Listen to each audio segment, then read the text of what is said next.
சுற்றுலா டூரிசம் தமிழ்நாட்டின் செழுமையான பாரம்பரியம், துடிப்பான கலாச்சாரம் மற்றும் பல்வேறு இயற்கை காட்சிகள் சுற்றுலாவை பொருளாதார வளர்ச்சி, வேலைவாய்ப்பு உருவாக்கம் மற்றும் உள்ளூர் மக்கள் மேம்பாட்டிற்கான ஒரு முக்கியமான காரணமான சுற்றுலாத்துறையில் முதலீடு செய்வதை உள்ளூர் வாசிகள் வாழ்வாதாரத்தை வலுப்படுத்துவதோடு நமது கலாச்சார அடையாளத்தை பாதுகாத்து மாநிலம் எங்கும் உட்கட்டமைப்பு வளர்ச்சியை வேகப்படுத்துகிறது.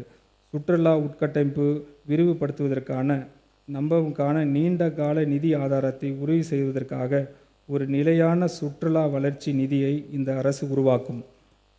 இந்த சட்டப்பூர்வ நிதி உருவாக்குவதற்கான சட்ட முன்வடிவு நடப்பு சட்டமன்ற கூட்டத்தொடரிலேயே அறிமுகப்படுத்தப்படும். இது நிதி ஆதாரங்களை தடையின்றி திரட்டவும், தனியார் முதலீடுகளை ஊக்குவிக்கவும், மாநிலம் முழுவதும் எதிர்கால சுற்றுலா திட்டங்களுக்கு நிலையான நிதி அளிப்பை உறுதி செய்யவும் வழிவகுக்கும். நமது வரலாற்று சிறப்புமிக்க இடங்களை சர்வதேச தரத்துக்கு உயர்த்த தொலைநோக்க பார்வையின் கீழ் மாமல்லபுரத்தை ஒரு சர்வதேச சுற்றுலா தலமாக அரசு முழுமையாக மேம்படுத்தும். இத்திட்டத்தை செயல்படுத்த டெஸ்டினேஷன் டெவலப்மெண்ட்டுக்கான ஒன்றிய அரசின் திட்டத்தின் கீழ் 200 கோடி ரூபாய் மானியம் பெறுவதற்காக ஒன்றிய அரசு டீட்டெயில் பிளான் அளிக்கப்படுகிறது.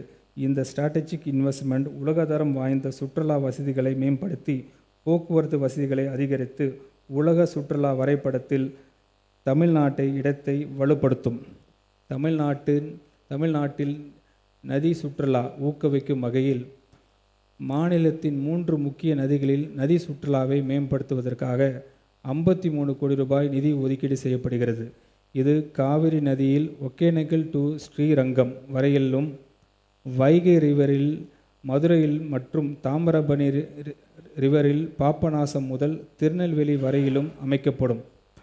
மேலும் தமிழ்நாட்டின் பல்வேறு பகுதியில் காணப்படும் உணவு மற்றும் கலை பண்பாட்டை பிரபலப்படுத்தும் நோக்கில் மாநிலத்தின் உணவு சுற்றுலா வழித்தடங்கள் வெளிக்கொணர திட்டத்தை உணவு மற்றும் கலை திருவிழாக இந்த அரசு 20 கோடி ரூபாய் ஒதுக்கீட்டில் செயல்படுத்தும். சமூக நலன் மற்றும் ஆன்மீக சுற்றுலாவின் ஊக்குவிக்கும் நோக்கில் ஒவ்வொரு ஆண்டும் மூத்த குடிமக்கள் தமிழ்நாட்டில் அவர்கள் விரும்பும் புனித தலங்களுக்கு அழைத்து செல்லப்படுவர். குளிர்சாதன பயணம், வசதியான தங்குமிடம் மற்றும் தரமான உணவு உள்ளிட்ட வசதிகள் வழங்கப்படும்.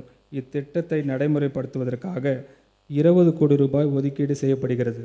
மேலும் ஆன்மீக பயணிகள் வசதிக்காக திருக்கடையூர், நாகூர் மற்றும் வேளாங்கண்ணி ஆகிய இடங்களில் 60 கோடி ரூபாய் மதிப்பீட்டில் ஓய்வு இல்லங்கள் அமைக்கப்படும்.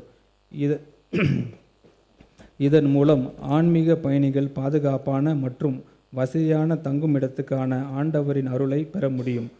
சுற்றுலா தலங்களையும் இயற்கை சார்ந்த சுற்றுலா மையங்களையும் மேம்படுத்தி விரிவுபடுத்தும் நோக்கில் இந்த அரசு எக்கோ டூரிசம் மூவ்மெண்ட் என்ற திட்டத்தை அறிமுகப்படுத்தும்.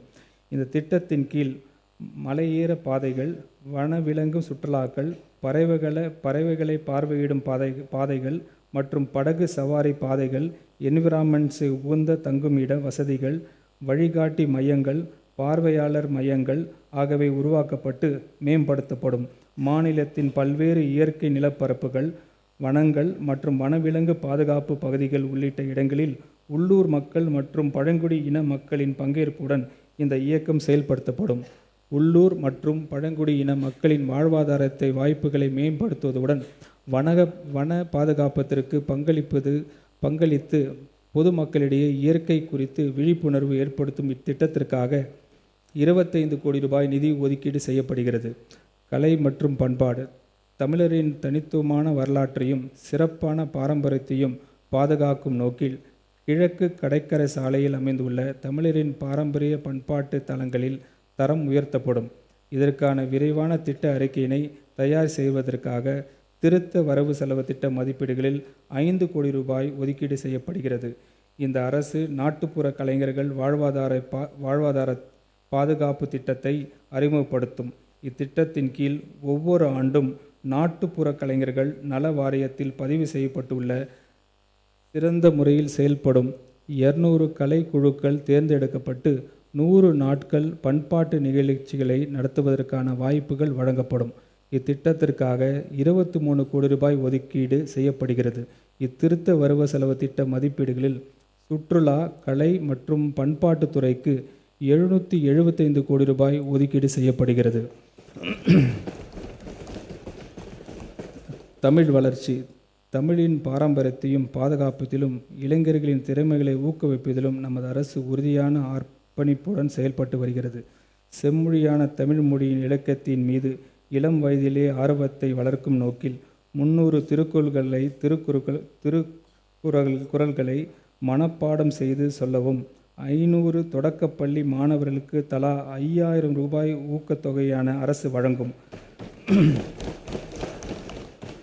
மேலும் தமிழ் அறிஞர்களுக்கான நிதி உதவித்தொகை அரசு உயர்த்தி வருவதுடன் தமிழ் மொழி தியாகிகளின் ஒப்பற்ற பங்களிப்பினை நினைவு கூறும் வகையில் கல்லூரி மாணவர்களுக்கான மாநில அளவிலான கட்டுரை மற்றும் பேச்சு போட்டிகள் அரசு தொடர்ந்து நடத்தும்.